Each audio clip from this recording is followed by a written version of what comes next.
How to buy Bitcoin on MEXC app. Let's go ahead and start the video. To buy Bitcoin on the MEXC app, first of all, you must have deposited some money into your account.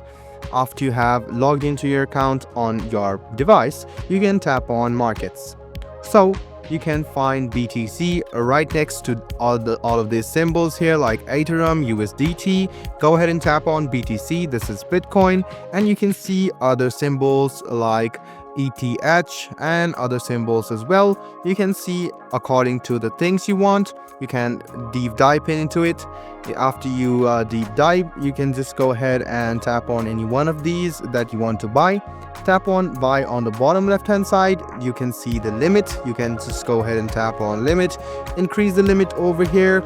You can just see the quantity about how much you want to buy, and after that you can just go ahead and increase the price over here as well.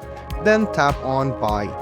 Once you do this, make sure that you have deposit on your account, otherwise you cannot buy it. So guys, this is how easy it is to buy the Bitcoin on MEXC app.